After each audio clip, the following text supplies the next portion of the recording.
Hi, this is Seven Seas Cruising Association. This is one of our cruising host series, Florida and the Bahamas. And you'll find them on www.ssca.org. We have Addison Chan. Thank you very much, Addison. Rudy and Jill Sees, Shirley Cool, and Patrick Maslin. I want to thank our sponsor, Nautic Ed. Sign up through SSCA, you can get free courses and support SSCA in the process, but they have donated to help provide these online programs for free for the general public. SSCA.org, we're there 24/7. This is a picture of our portal, and members get in. There's a lot of information there, but the reason I have this slide up is to show you where the video will be stored after this, so you can go back and re-look at it, because I think there's going to be some very good information from Addison on Florida and the Bahamas, from Jill and Rudy about coming down south towards Florida. They're traveling right now. And then Shirley and Patrick will talk inlets, and we'll all talk about inlets and some of the stuff going on. But you'll find afterwards, you'll find it on the lower right-hand red rectangle or orange rectangle, it says Seven Seas University, and you'll find free sponsor webinars, you'll find free webinars for non-members and for members there. Now, Addison Chan, he's at the bottom square there. Hi, Addison. He's Bahama Land and Sea. I think everybody knows Addison. Facebook groups, Bahama Land and Sea, Facebook groups. Cuba Land and Sea, we've seen him in Cuba. He's a wonderful guy with his wife, Pat, and Three Penny Opera. You hear him on Chris Parker all the time. And he's a waterway guide and cruising editor. He's an author, presenter. His guides are fabulous. We've used them for years. They're our go-to place. And I think you may have a new guide coming out for Bahamas. I'm not sure about that. I'll let you talk when you take over the podium here. Rudy and Jill Siege are next below me. They're sitting on their boat in Beaufort, South Carolina. They're coming south. They're going to talk about the traffic they're seeing and what's going on. They do trawler training and anchoring. And let me tell you, we need anchoring now. Lots of help with anchoring. Things are not as smooth and fun anymore if you've noticed the weather. They're authors. They have a wonderful book on anchoring. Waterway guide and authors. They are authors, presenters, trainers. They help cruisers. And then we have our favorite Daytona Beach Seven Seas cruising host, Shirley Cool and Patrick Maslin, who are sitting there in their boat enjoying the sunny weather of Florida. Well, so is Addison. I think Addison's up there in Vero Beach. But I'm going to turn this over. I'm going to stop sharing, and I'm going to turn this over to Addison for him to take over. Thank you, Joan. Let me get this technology lined up here. And all right, so can everybody see my screen?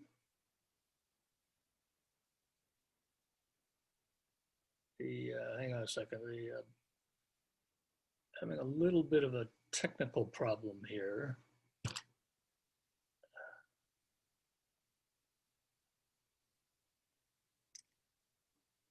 Stand by for 1 second, folks. Sorry about this.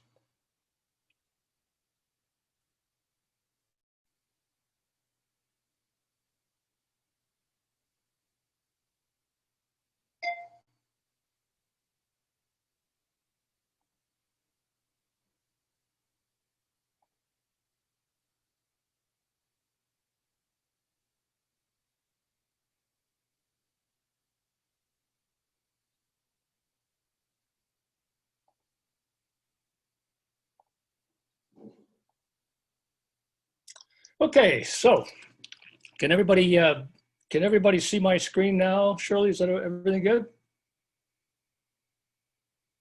Okay, good. Sorry about that, guys. It's the cruiser and too many buttons. Don't know what sometimes they just get in the way. So just a little bit of background about me. Pat, my wife Pat, and I have been sailing on our 42-foot Catalina for the last 13 years.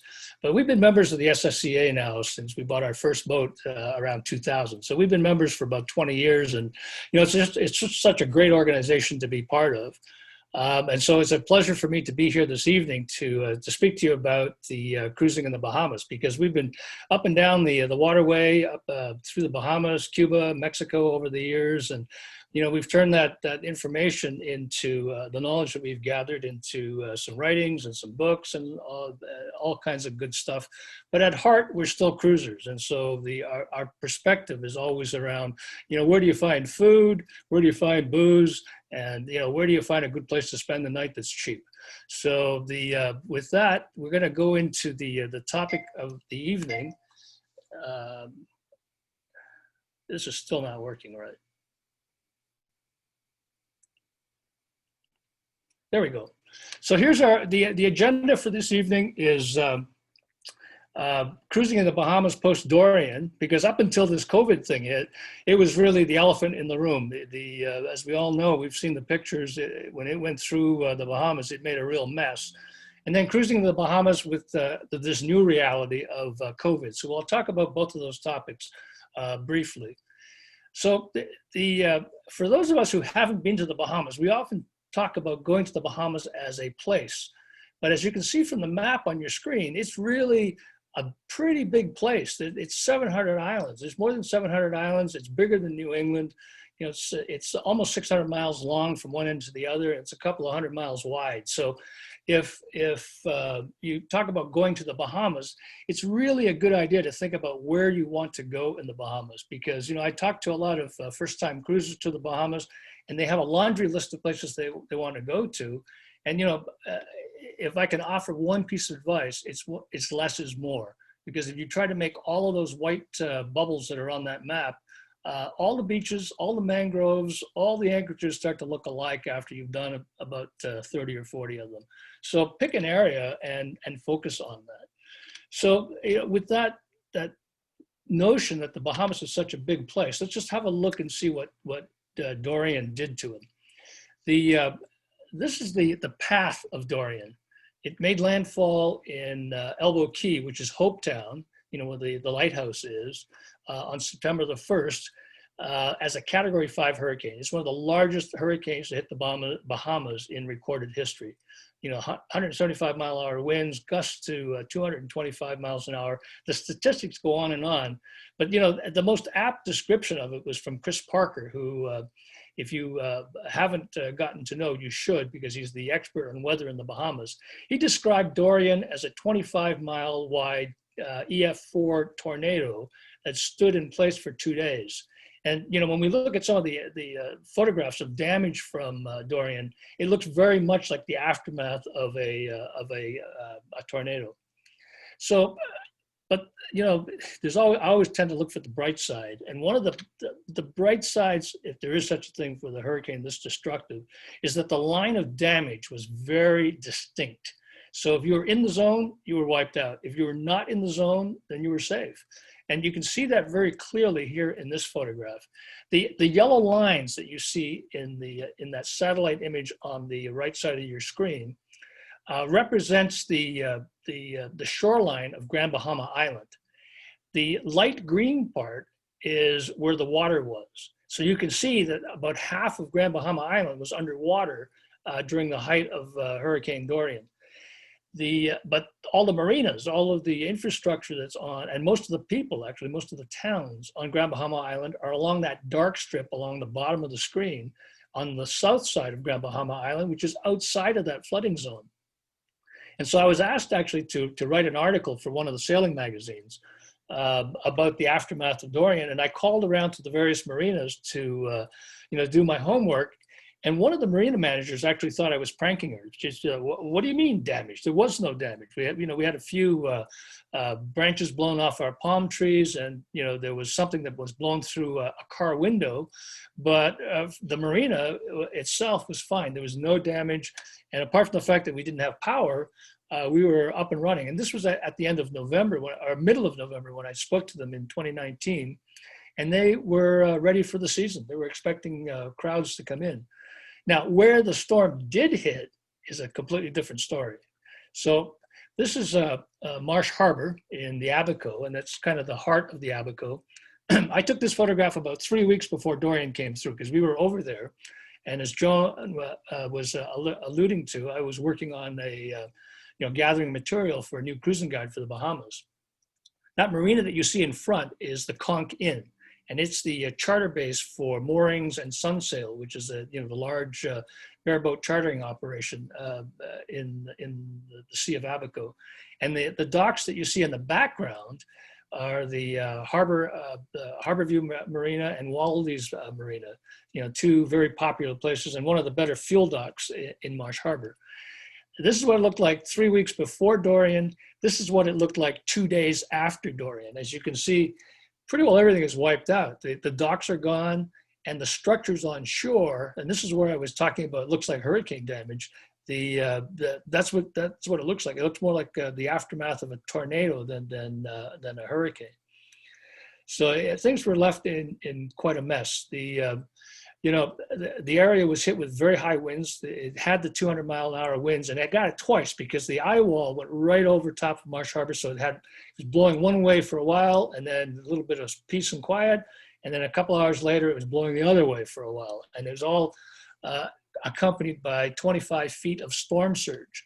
The photograph that you're looking at on the left is taken in the parking lot of Dove Plaza, which is one of the better known strip malls. Anybody who's been to Marsh Harbour will know Dove Plaza, because that's where the drugstore is, that's where the video store is, that's where all the stuff that cruisers are looking for is found, or much of the stuff that cruisers are looking for. It's about a half a mile inland from the harbor.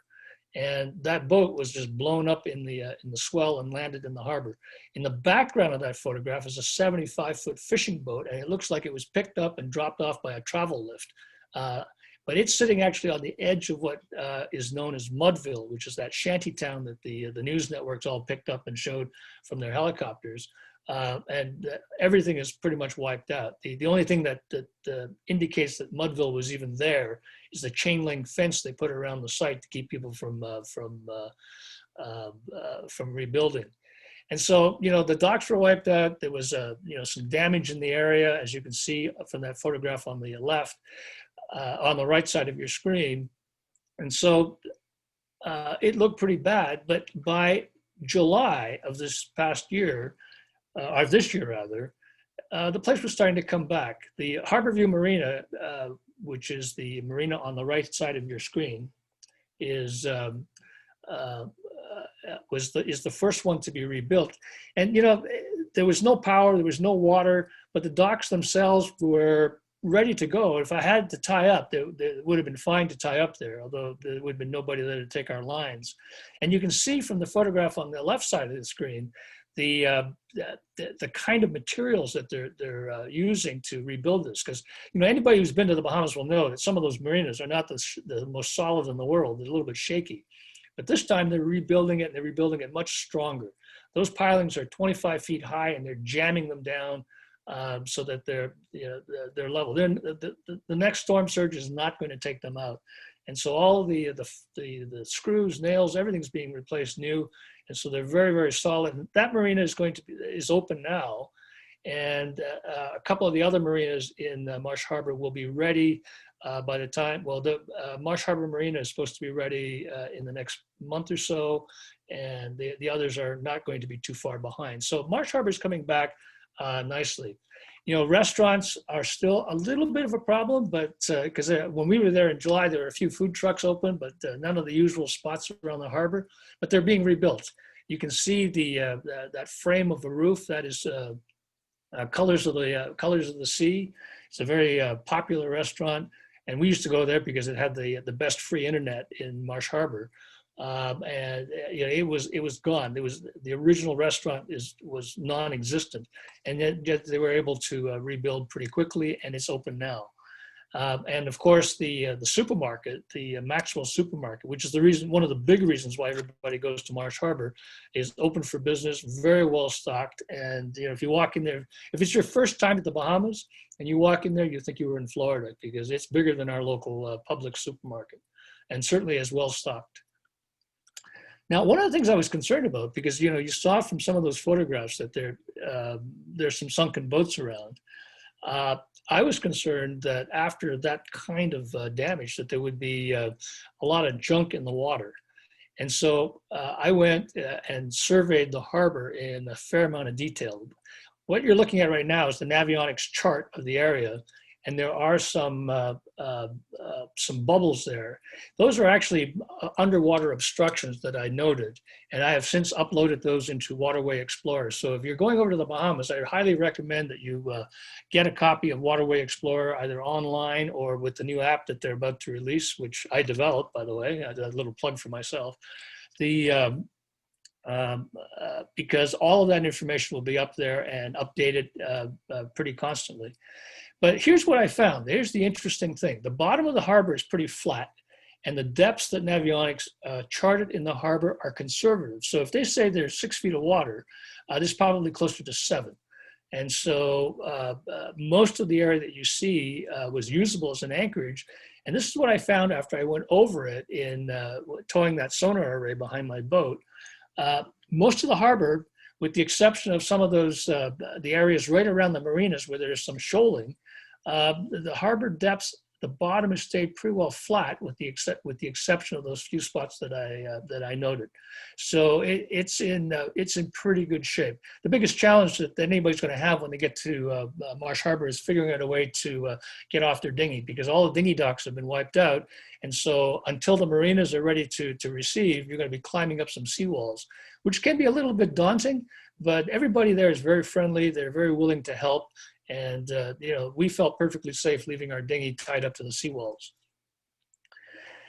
Just a quick tour around the Sea of Abaco. It's very interesting, the levels of progress and the priorities that the different islands put on rebuilding their islands. In the upper left corner is Man o' War. And, anybody who's been there knows that they're very industrious people. They have a well-developed shipyard and shipbuilding business there, and sail making and all the marine trades. And that was the first thing that they concentrated on. They built up their water infrastructure so they could go back to work and start earning some money. The blue rooftops, those tarps, the entire town was covered with those things. It's gotten a lot better, but people have said, hey, it's not leaking on my head. I can get back to work, and that's what we're going to do. Now, there aren't very many old roofs in Man o' War, and by now all those blue tarps will be gone. At the bottom of the screen, you see Hopetown. They have done just an amazing job. We were there when they opened the fuel dock. And so Lighthouse Marina is open, the fuel dock is open, they're pumping fuel, nice, fresh, clean pumps, new hoses, new valves. The town itself still has some reconstruction going on, because you will hear saws and hammers going from about 7:45 in the morning until the sun goes down. But the place is basically ready. All the marinas are ready. The mooring field is ready. The supermarket is open.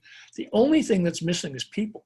Like when we were there in July, we had the place to ourselves. There were very, very few people around, but they are all dressed up and ready to go. To me, it was kind of like being in Disney World about 2 hours before they opened. All the attractions were there. There was just nobody around. So I have a feeling that whoever goes this season will be in for a very good welcome, because people are ready for some business. The one on the far left of the screen is Guana Key. It's kind of in the middle. They've rebuilt their docks. There's still a lot of houses that have seen some damage. The marina just started to pump fuel not too long ago, but their dock system is still a little bit messed up. But they're coming back nicely. And by the time most of us get over there this cruising season, they'll be open and ready for business. The island that was farthest along, that was probably the most advanced in terms of reconstruction, was Green Turtle Key. If you've been to Green Turtle before and you look at some of these photographs, it looks almost business as usual. And, I really want to emphasize that it was not business as usual. The folks there have just done an amazing job of bringing that island back to looking the way that it does. There's no piles of rubble. They've cleaned out all the destroyed structures. They've rebuilt many of the structures, and it's an ongoing effort. Like that dinghy dock that you see in the middle, when we got there the second week of July, it was a bunch of sticks. We couldn't use it. We had to pull the dinghy up on the beach and wade ashore. But by the time we left, 12 days later, there you have it. We were one of the first boats to tie up to that dinghy. that new and improved dinghy dock, new ladders, new boards, everything is rebuilt, it's good and solid. Sid's Supermarket, which is a local favorite, it was wiped out in the hurricane, but they managed to limp themselves back into business within a couple of months. And by July they had repainted, they'd put a new roof on, and that sign was about a day old when I took that photograph. So, it is almost business as usual. You'll still see some signs of damage in Green Turtle, but every day that goes by, things are getting a little bit better. In terms of shoaling in the area, and I won't go into all of the areas of the Bahamas, I just use this as kind of a lesson that we should all pay attention to, especially if you've been to the Bahamas before. There's not a lot of shoaling, but there is some shoaling. So if you cannot trust your charts blindly because they have not caught up with what's happening there. Like this is the channel to White Sound, which is, gives you access to two very nice marinas. You can see from the Navionics chart on the right side of your screen that it is a dredge channel. There's about 5.5, 6 feet of controlling depth going in there, and it's just not so today. There's been some shoaling. There's a couple of spots that are of particular note, and I've pointed that out with the arrows.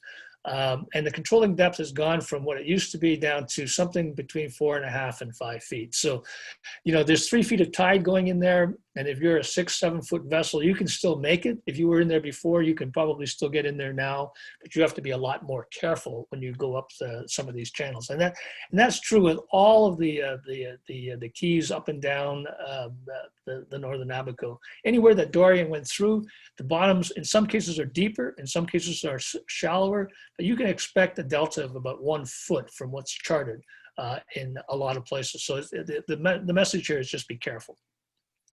So that's the Abaco, but the reality is because it's such a big place, it was really only Abaco and certain parts of Grand Bahama Island that were affected. The rest of the Bahamas is wide open. There was very little damage, and it's open for business. So what I recommend is make sure you go to the Abaco, but save it for a little bit later on in the season. One of the areas that is often overlooked, and I just want to bring this up, not that I'm plugging this area, but it's also a very good place for beginners to the Bahamas to go because it's close and it offers a kind of a microcosm of everything the Bahamas has to offer. And I'll show you what I mean. And the area is the Berry Islands. It's remote. It's kind of perched on the east edge of the Great Bahama Bank, about 35, 40 miles north of Nassau and 70 miles south of Grand Bahama Island. But it has a little bit of everything. Like it has a couple of very nice marinas, ports of entry. This is Great Harbor Key Marina. It's very well protected, very laid back atmosphere, friendly people. At the other end, you've got something a little bit different snack bracket is Chub Key. Manicured lawns. Every blade of grass is the same, and we like to do both. We start out in Great Harbor. We go to Chub. We end after you've been out in the islands for 3-4 weeks. It's kind of nice to put on a clean shirt, a pair of shoes, and go have dinner in a dining room where somebody brings you a napkin and a menu, and you don't have to eat it with your hands. So it's a nice change. But we all go to the Bahamas for the water, and the water in the Berries is as nice as anywhere that you can think of in the Bahamas. You have to put up with cruise ships sometimes because they've built these ungodly facilities up in the northern part of the island. But it's so far removed from everything else that other than seeing the cruise ships, they really don't bother you. And in fact, we've anchored right in front of the they call it Coco Key, but it's actually on the chart that shows up as Little Stirrup and Great Stirrup. There's very little activity there once the sun goes down. The ships leave and you've got the place to yourself.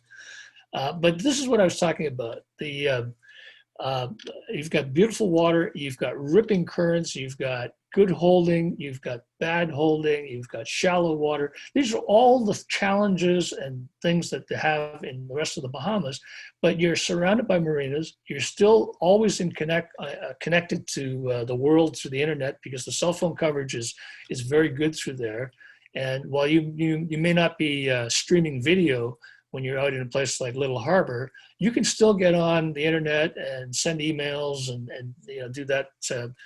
And if you're like me, check YouTube for things on how to fix your boat. So it's a very civilized way to get indoctrinated to what the Bahamas has to offer.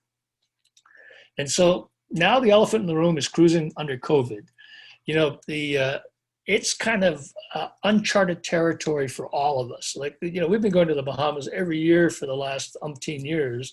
And, just when you think you know what you're doing, there's a curve that gets thrown at you. So here's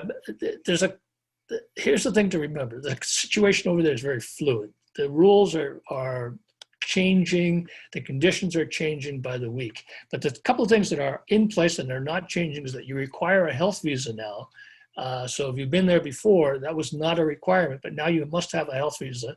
And then if you're going to stay for more than 5 days, on the 5th day, you have to have what they call a rapid antigen test. It's one of those quick panels. They do a swab. 20 minutes later, you have the results. But that is something that they're taking very, very seriously. And if you skip out on that 5th day test and you're planning on staying longer, the fines and penalties are pretty stiff. But since you have to pay for it anyway, and you pay for it up front, you may as well follow the rules and go get the test. And so the first step to getting this health visa, and people sometimes make it sound a little more complicated than it is. It really isn't. It's a web portal. You go to the address that I've shown on the screen there, travel.gov.bs, pulls up a form, and you basically fill in the blanks. Have your passport handy. And I suggest that everybody, even if you're not going to the Bahamas until February or March, take the time now to acquaint yourself with that portal and build up a profile for yourself. Because once you have that profile built, that's all the heavy lifting is done. The rest of it is very straightforward once you have all of that personal information loaded up. And so let's look at what's required.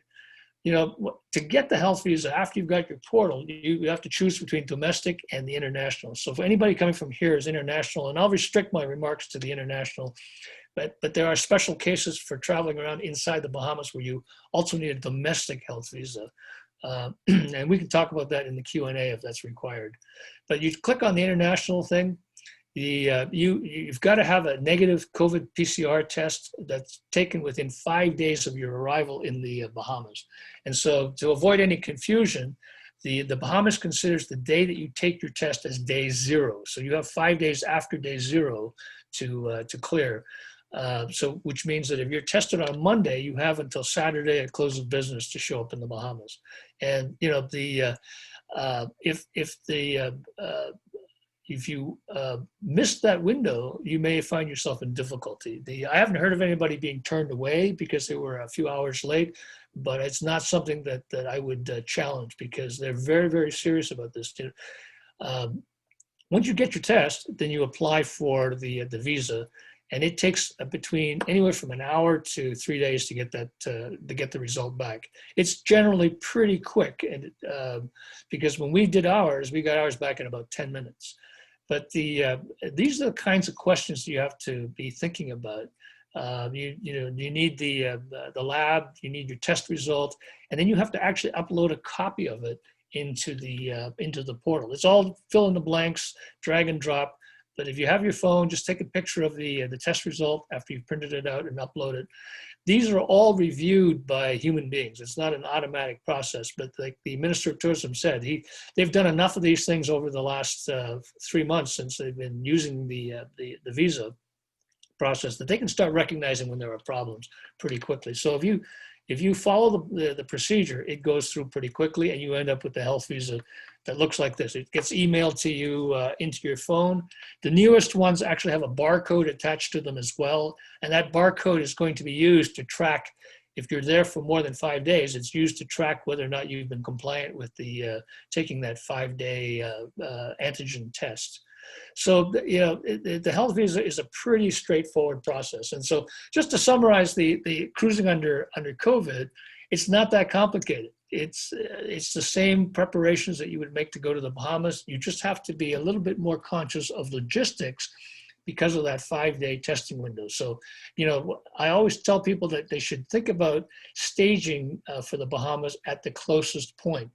So, you're really looking at clearing in the West End on Grand Bahama Island or in Bimini. And so that means that you should have your vessel ready to go, unless of course you're, a quad motor center console that, 1200 horsepower, you can get there in 2 hours.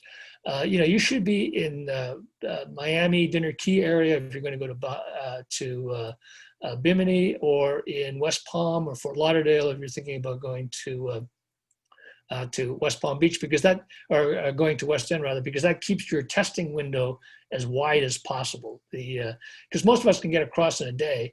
Back before this COVID thing, many of us would go through the Exumas direct and find ourselves underway for 3 or 4 days before we got to Georgetown or wherever. But that's simply not a possibility these days. You'll find yourself in some difficulty. So I always recommend just go to the closest point. You don't have to stay in a marina, but clear in and then move on from there. And with regards to the being flexible and the situation being fluid, the Bahamian government have announced a policy of being very strategic in their anti-COVID measures. And so rather than locking down the whole country, which is what they did back in March and April, they're selectively restricting access to certain areas. Like when we were there in July, Grand Bahama was closed. Nothing was going in or out of Grand Bahama. Now that's coming open again, but now Eleuthera has been closed down, and it will be likely closed down for the foreseeable, for the next few weeks anyway, until they knock the peak down. And when that starts to open, then some other area will close up. Like today, for example, they just announced the Great Exuma, which means that Georgetown is inaccessible for the next few weeks. So the point is, the conditions are fluid. Be prepared for being off the hook or being off of shore support for a week at least, so that if the conditions were to change while you're underway, you've got some fallback options and you're not left hanging without fuel, without water, without other types of supplies. So just be prepared, but plan to be off the grid for a little bit longer than you normally would. So that concludes my remarks. This is a little bit about me. This is my contact information, so it's being recorded by Joan. But the easiest way to get a hold of me, if you have any questions about what I've talked about here, apart from the Q&A at the end of this presentation, is you can get a hold of me on Facebook through Bahamas Land and Sea or for Cuba Land and Sea. And my email address is there if you have something that you'd rather share in private and you want to contact me directly. So with that, I am going to turn this back over to Joan. And you will see all of us. And I will see all of you. Addison, thank you so much. That was an excellent presentation, very well covered. I want to just take a second and recognize Donna Lang came in. She's down, I think, in West Palm. And after our other presenters talk over their areas, and she can mention West Palm, she's also been over in the Bahamas. And they think they just arrived down there after coming south from New England. So that will be interesting. Jill and Rudy, I'm going to introduce you to talk about, you're up in Beaufort, South Carolina, talking what you're seeing with the traffic coming south, the marinas, and a little bit of what you're planning to do. If you take over now, Jill and Rudy. Thank you. I'm Rudy, and this is Jill. We left the Bahamas just a short while, a few weeks before the hurricane hit, so we didn't have any trouble. However, on our travels north,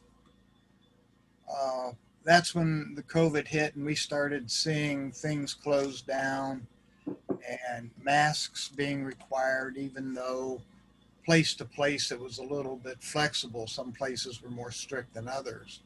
We spent the summer in the Chesapeake with no problems. Some places again required masks, other places didn't bother so much. And now we've been southbound for several weeks. We're here in Beaufort, and we're finding Beaufort in South Carolina. We're finding most of the places on our southbound travels are much more relaxed about the requirements for gathering and wearing of masks. We just gave a talk here at the sailing club in Beaufort last night, and we had a nice crowd there, but everybody was willing and able to wear masks. And we're planning to go farther on back to Florida here from Beaufort.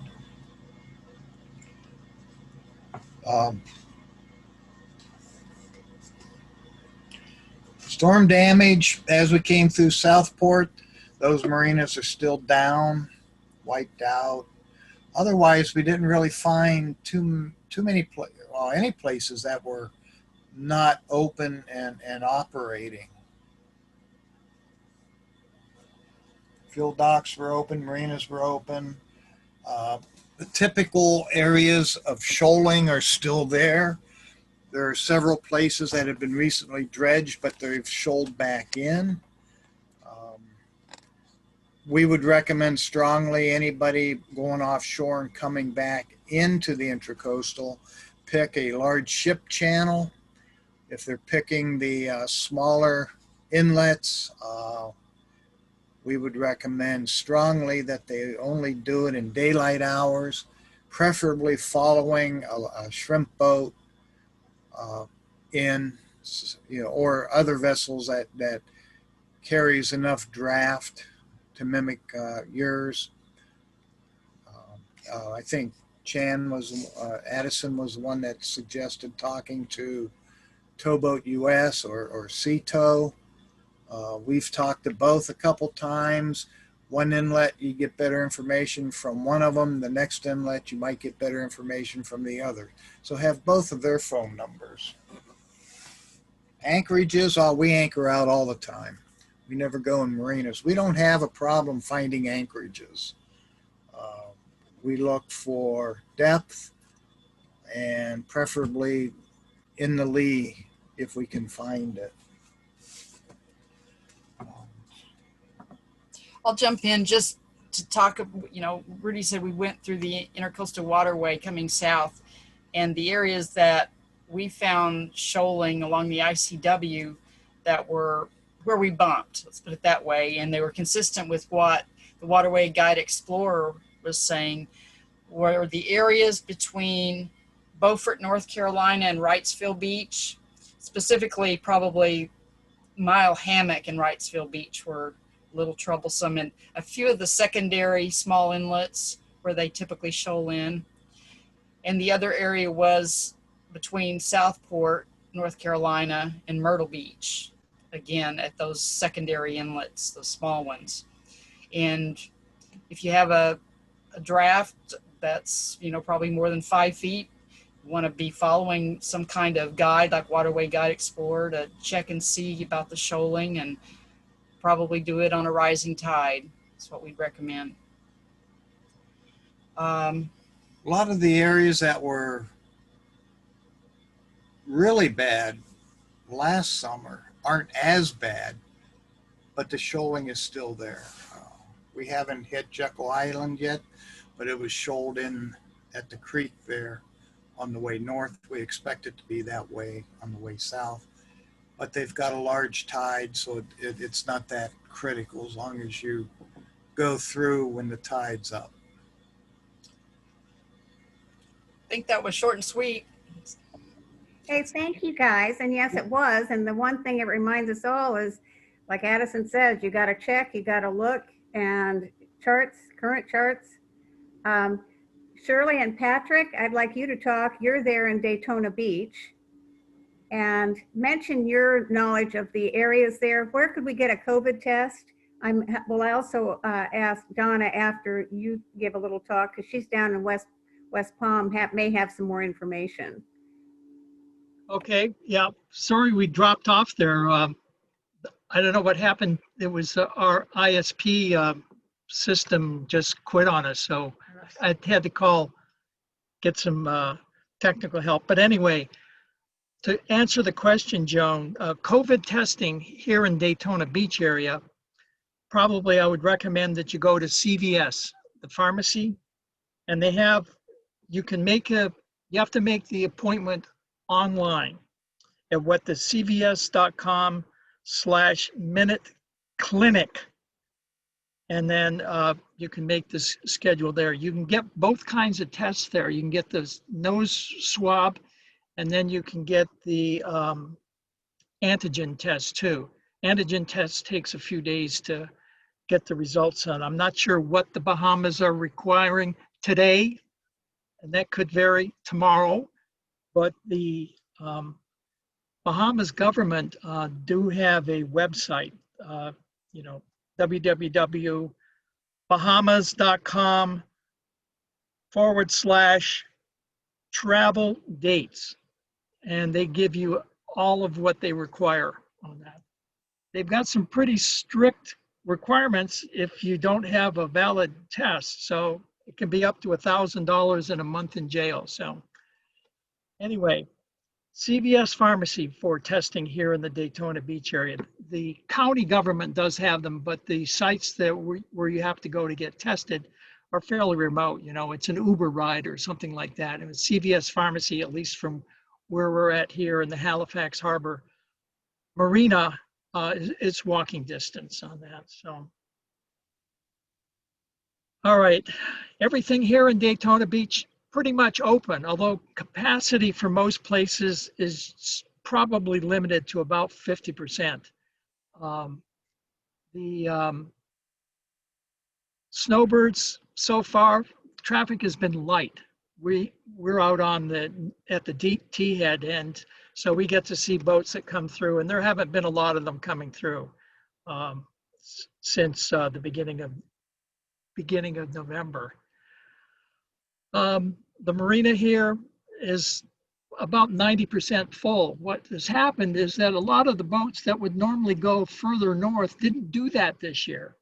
So, there are a lot of folks that stayed over. So the big slips, 30 feet and plus, are in short supply. So it would be best, if you're thinking of coming into the marina, is to give them a call. I do have a phone number here if you want it. Anchoring out in the river is pretty good. There's, as you're coming south, when you get down to Daytona Beach area to about ICW day mark 32, there's about a 7 to 14 foot patch of area there opposite the East or Sunset Harbor Yacht Club. That's pretty good anchoring. We've anchored in there probably, 18 years ago, and the holding is pretty good. You do get a daily 2 to 3 foot tidal change here. So, you're pulling the anchor one way and then you're pulling the anchor the other way. But the bottom is sandy and mud, and it holds pretty good. The issue here in Daytona Beach is anchoring is fine. It's getting the dinghy to shore. You need to find a place where you can tie that up. Those are in short supply. Most of the property along the ICW is owned by, private individuals. Some of the restaurants do have a place to tie the dinghy up, but if you wanted to stay long term, I'm not sure that that's going to be an option.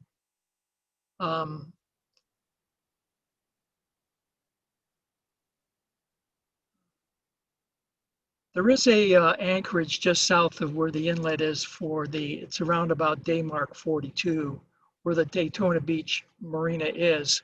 It's fairly narrow, but it does, again, have about 7 to 14 foot deep water here. So, and let's see. I guess going further south from here, the next really big stop would probably be the Titusville Municipal Marina. They do have mooring balls, and it's probably a good place if you were going to leave the boat and go over to the Kennedy Space Center. That's probably the place to put in. Kennedy Space Center is pretty much open, although they're limiting capacity. So you have to really call ahead and make a reservation if you want to go over there, because they limit the number of folks in every day. So it's something you have to think about before you actually go and do it.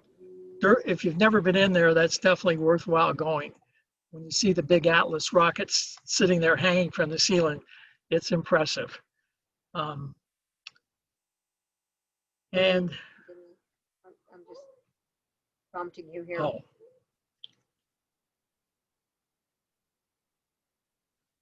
yeah. Oh yeah.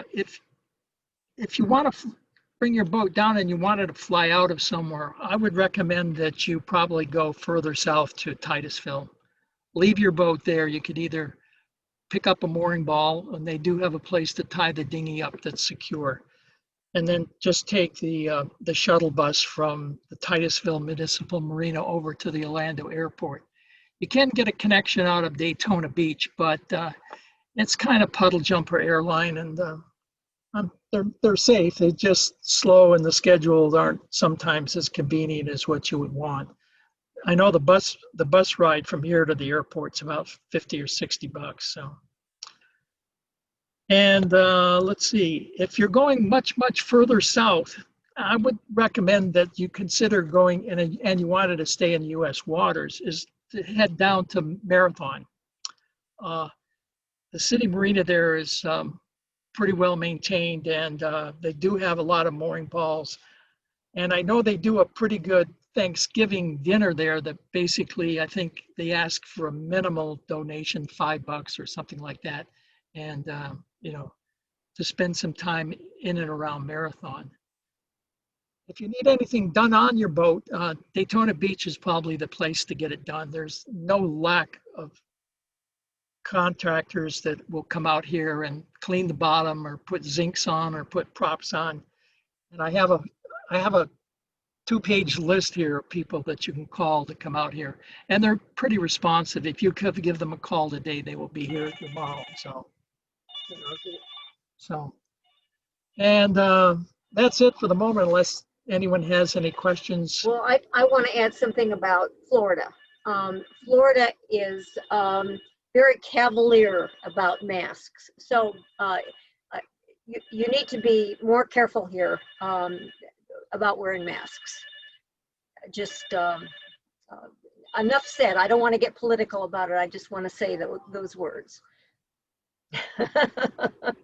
Hey guys, thank you so much. I appreciate that, and the snapshot that you're giving there, where to get COVID tests, the fact that people are still storing their boats, and you know there may be mooring balls, but there's still possibilities of getting work done. And then Marathon is a good idea. Marathon Marina is a wonderful little marina.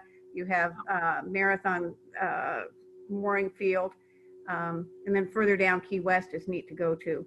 I think all those areas are pretty much open. I'm going to turn the mic over to Donna. Donna hasn't been able to come in and talk, so I'm not sure if she's even going to be able to talk, but she's down in West Palm. And I'm going to see, Donna, are you there? No, Donna. Okay, well, tell you Joan, what. this is Patrick again, and I'm going to mute off here in a second. Okay. Fuel is running about 258 to 260 a gallon at the moment, diesel fuel. So, all right, so we're muting off. Okay. Sorry about that. That was my phone. Joan, can you hear me now? Yes, I can hear you now, Donna. Okay, We'll turn it over to you just to give a short talk about West Palm Beach and what's there. And then I'm going to open it up. We're going to ask everyone to do Q&As and ask questions. So Addison and Jill and Rudy and Shirley and Patrick and yourself can answer on the questions and answers. I'll read off the questions and answers. You can all read them and then can reply. I think there's got a lot of questions there for Addison for the Bahamas. Alrighty. Hi, everybody. Sorry to have been late. I'm still at work, so note my nursing uniform.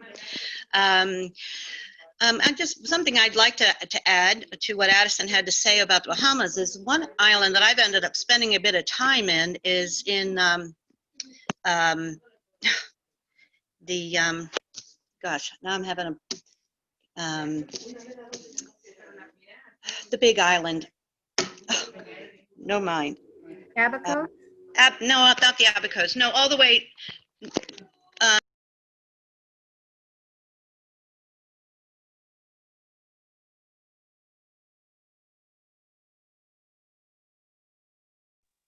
She put herself on mute.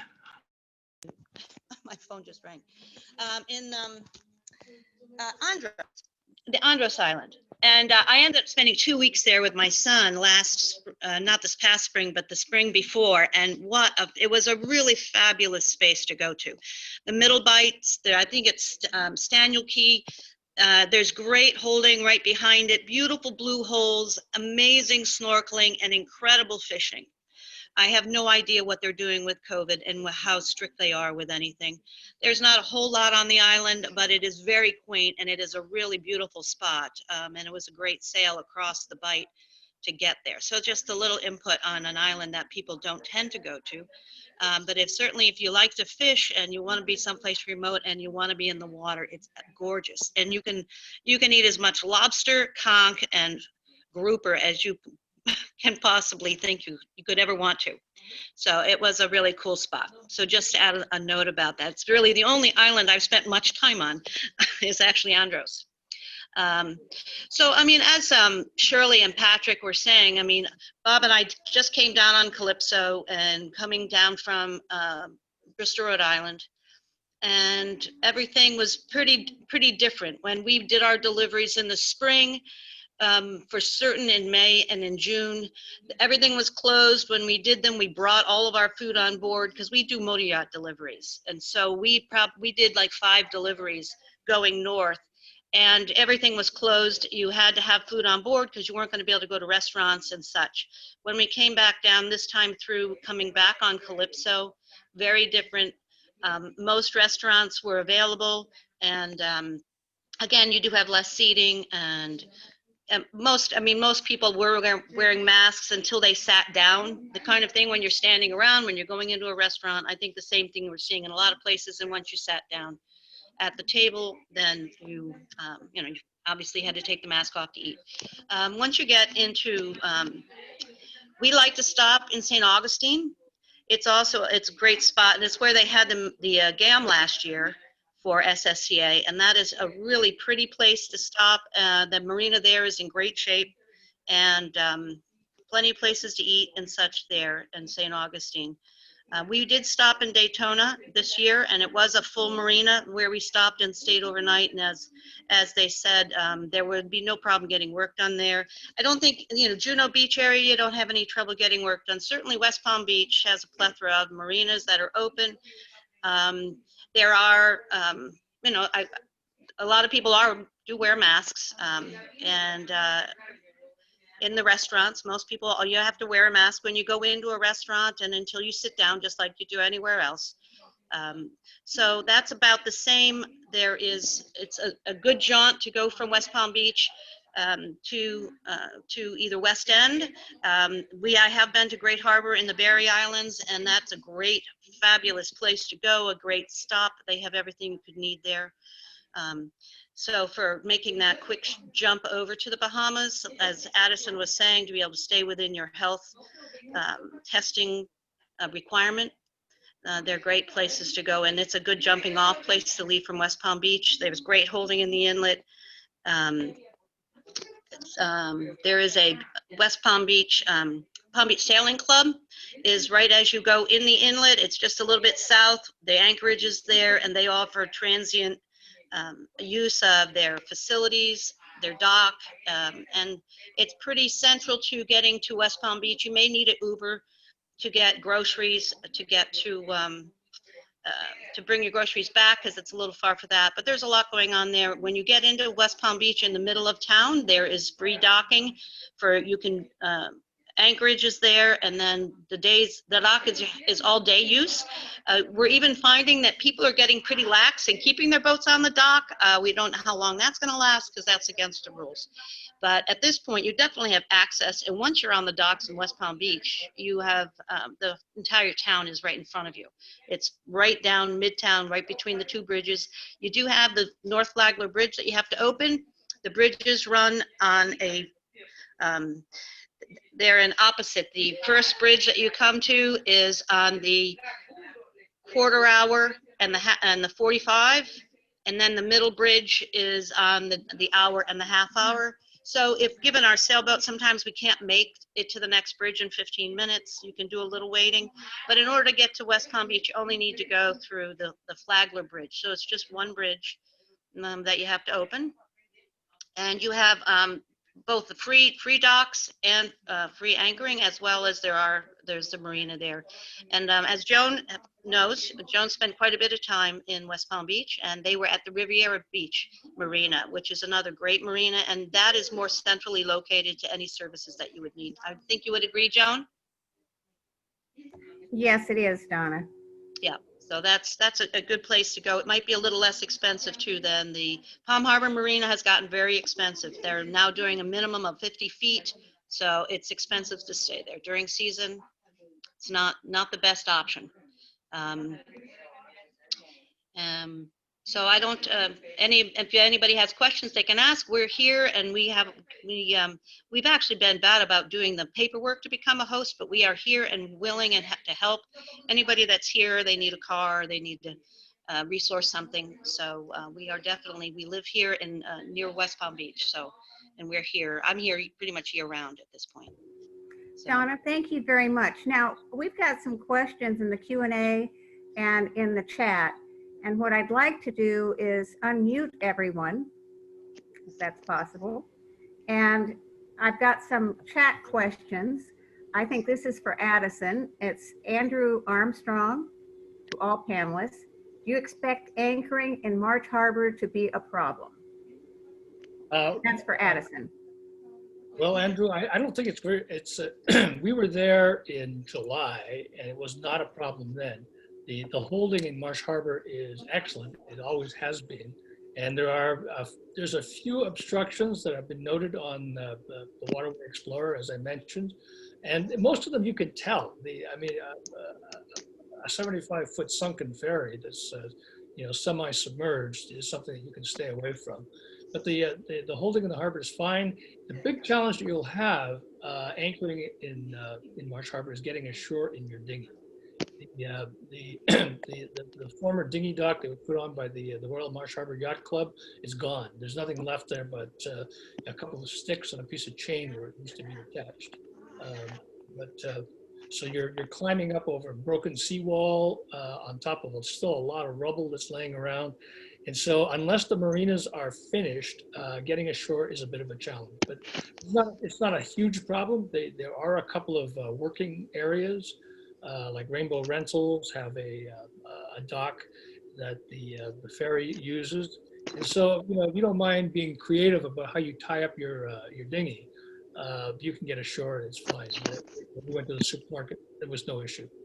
I hope that answered your question. Thank you, Addison. Now we have a question from, and I'm apologizing for my pronunciation of the name. Sarunas, is it Baklikas? How are the Cape Canaveral marinas? Would that be Shirley and Patrick? It was very nice to meet you. I'm heading out. Okay, very good. Bye, Donna. Thank you. I don't know. I'm just leaving my work. Okay. Can you mute me? No, just, Thank you, Donna. I don't know when I muted her. Okay. All right, Cape Canaveral Marina, if you want to go there, I would say pick up a mooring ball or a slip at the Titusville Municipal Marina, and then probably take an Uber ride over there. There is a marina there on the canal, but that's usually full. We have friends that moved their boat down there, and they had to wait months and months to even just get in there. So Titusville Municipal Marina. I have a phone number here if you want. Would you type that into the answer the question, or? Yeah, that's how we got in trouble a minute ago. Never mind. Why don't you go into chat and send it to everybody in chat? Gotcha. All right. Okay, now we have question and answers, and Andrew Armstrong, he asked a question about the Abacos, but we have one question, Kenneth Sherwood, and this is about Florida anchoring regulations changing. Can't quite keep up with the status of that.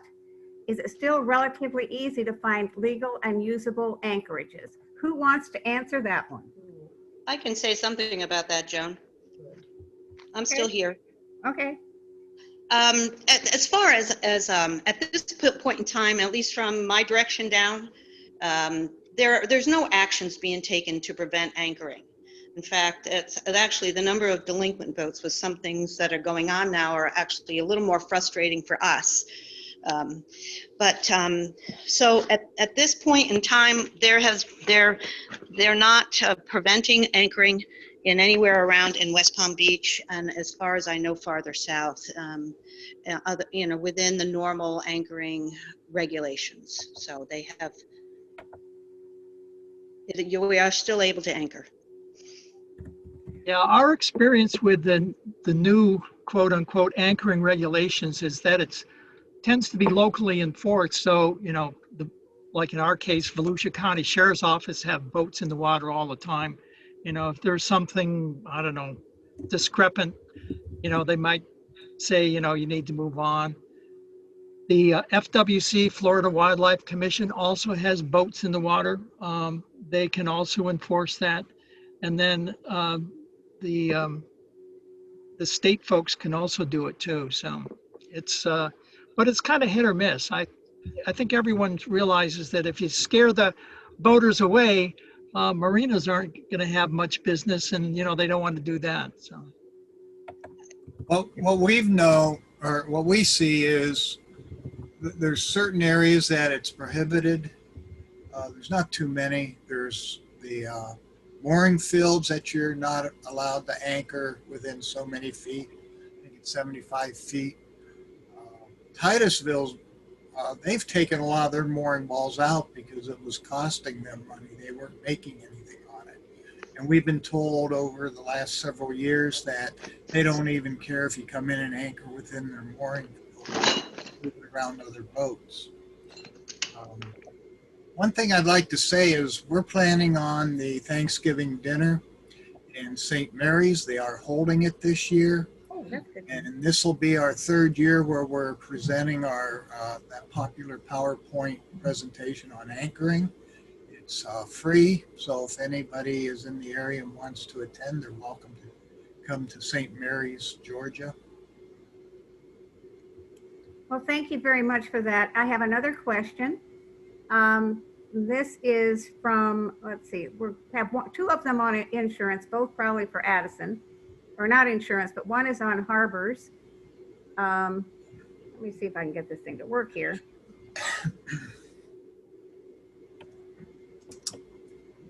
What is the airline situation, the Abaco status of West End? And that's for Addison. I'm not sure I understand the question. Airlines at West End? Yeah, what's the airline situation in the Abacos and the status of West End? Oh, okay. Well, so let me address the status of West. West End is wide open. It's operating. It's a port of entry. It had been a problem when Grand Bahama was locked down. So the marina was forced to close for that period of time. But those restrictions have since been lifted, and so the marina is operational. You can clear in there, you can buy fuel there, and you can stay there if that's what you like. It's not my favorite marina, so I always tend to find anchors nearby, but it's fine. As far as the airlines are concerned in the Abaco, I have to tell you, I'm not really sure. I know that.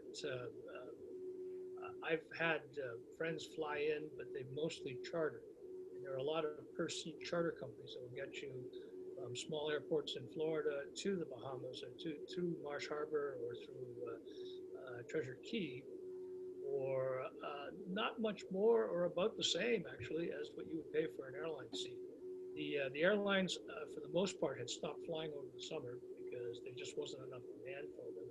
And Delta, for example, had said they were going to start back up in November, but I'm not sure if they've done that yet. So, sorry, I really don't know about commercial airlines. I just know that there's a lot of charter companies that will get you over there for somewhere around $500 a person. Addison, thank you for that. I have another one. This is from Linda Gracefo. Again, my pronunciation may be off. I apologize for that. Is the insurance included with Bahamas Health Visa strictly for COVID-related treatments, or is it a travel medical like insurance including COVID coverage? Well, so the answer to that is it's strictly for COVID. The Bahamian government don't want any, the medical system there is taxed to the limit already. And so they really don't want to treat anyone. So here's what the insurance covers.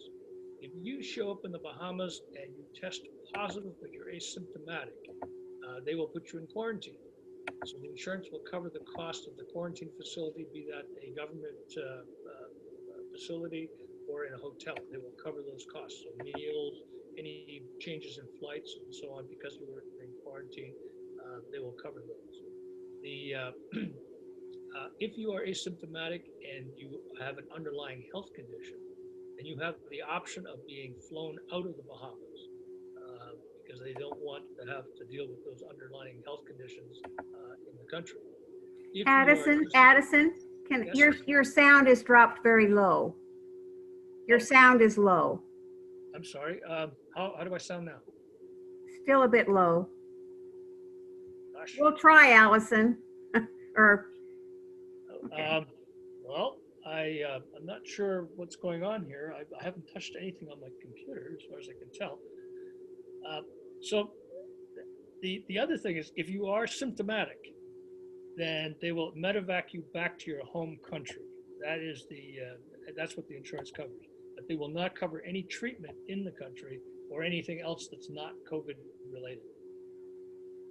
okay, thank you for that. I think the question on medical insurance is a big deal because of COVID and what insurance companies cover, but I think that's beyond what we're doing right here, but maybe that's something we can try later.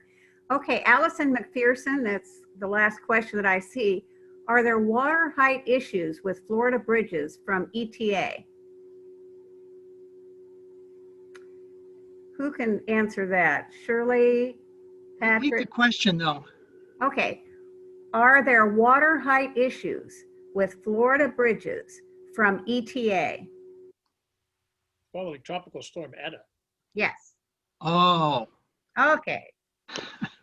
I was trying to figure out, ETA to me means a military term.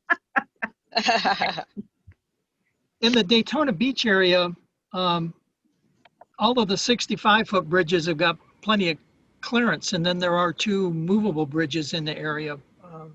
But in this area, I'm not aware of anything. Anyone else have any comments to that, or? Might say we've had bad experience with Yeah, it sounds like some people have had issues with bridge heights. I think we'll just have to wait and see what happens after the storm passes through. And Yeah. check Waterways Guide, because there's a lot of postings there. You just have to check all your sources. Joan? I am still here. One of the problems that we've seen, boats get queued up for the movable bridge to go.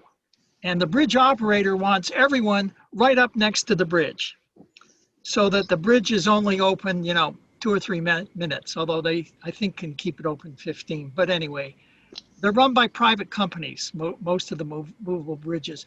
But with the water being as high as it's at, the current under some of these bridges is pretty fierce. And if for whatever reason you have a motoring issue or, you get sideways or whatever, you can be under the bridge before you know it. So. Hey, Donna, did you have anything to add to bridge height water restrictions right now? Yes, I would suggest that Bob and I did find that there are several bridges, and unfortunately, if Bob were here, he would be able to give a really detailed thing because he knows every bridge in the intercoastal. But there are at high water, you definitely have considerations. We're 61 to 62, and we don't make it under all of the bridges to get from Norfolk down the intercoastal, Matanzas Inlet at Southport, that I know that particular, there's a bridge in there that was running at 59, 60. So you do have to have a consideration. The 65-foot bridges are not all 65 feet by any stretch. Several of them, again, it's all about tide. At low they may be, but they're not at high. So there are some things to consider about those bridges. I do have a listing of all of the bridges. It's put out by the Florida FWC of all of the heights, but it doesn't really talk about any discrepancies that may have occurred recently for whatever reason. I can send that to you, Joan, and you can send that to anyone that wants to send you an email.